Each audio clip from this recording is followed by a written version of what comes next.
kind of maintaining their energy throughout the course of the game. Sometimes you get concerned about will they be as energetic to start a game where they think that they have some size advantage and athletic advantage. But obviously Hood has done a good job this year in their other Division I matchups against Mount St. Mary's and against UMBC. And so I think guys understood that this was a dangerous team if we didn't come out and defend properly. And one of the things we talked about was defending the three. I thought we did a good job of doing that, holding them to 5 for 20 and making it difficult for them to get good, clean looks in transition. So, on the defensive side, I thought, we stayed engaged for a majority of the half. And offensively, I thought we had some really good ball movement. 32 assists, obviously, is an excellent number. And I thought we took a lot of high percentage shots, which is always helpful. Coach, you mentioned that you guys played well defensively. Specifically, Mason Wang, who averages about 19 points per game.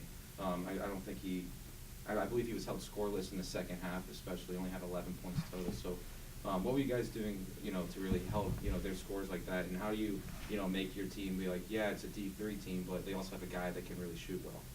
They have a lot of guys that can really shoot well. You know what I mean? They have, 4 guys that are shooting over 40%, guys that have made, numerous, threes in games over the course of the year. They average 82 a game. So I think when you just look at, you look at them on film, you look at their statistics, I think our guys can understand that, it's not just like you can just show up and play.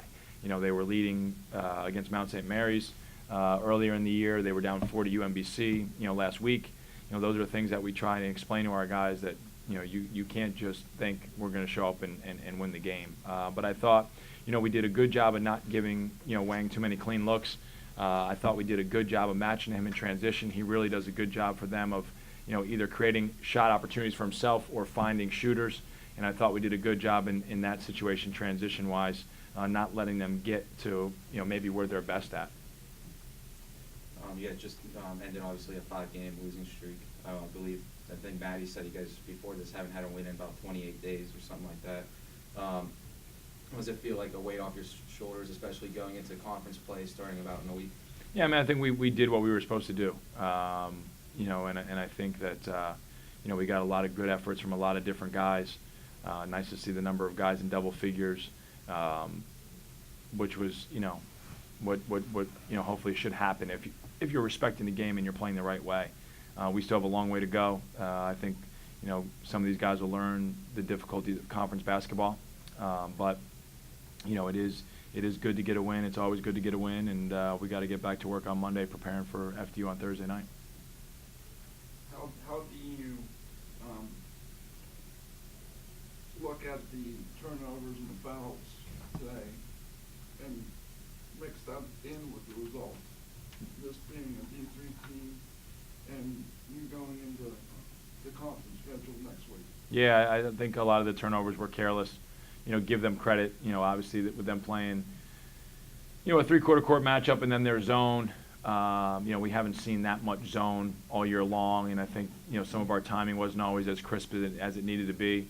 I think it got better as the game went on, but it's something that we're constantly going to talk about. We'll show them all the turnovers. Some of them are maybe guys just not being ready. Some travels early where you're just maybe off balance a little bit, or you're not completely ready for a double team to occur. Where you should be engaged, saying, okay, if I catch this ball in the short corner, I know a double's coming, and now I know I'm on balance, I'm ready to make my read, I pivot, I pass it, and I'm not surprised by that stuff. And so I think some of the fouling and some of the turnovers a lot of times are, the flip side of that mental engagement, where maybe, you think, well, I'm taller than this guy, so, I can just throw it over his head, or, I'm quicker than this guy, so maybe I don't have to be in as good a stance. And now when he attacks you, you foul him. And so, I think there were some times where we weren't as sharp as we needed to be, in terms of defending without fouling or, turning the ball over.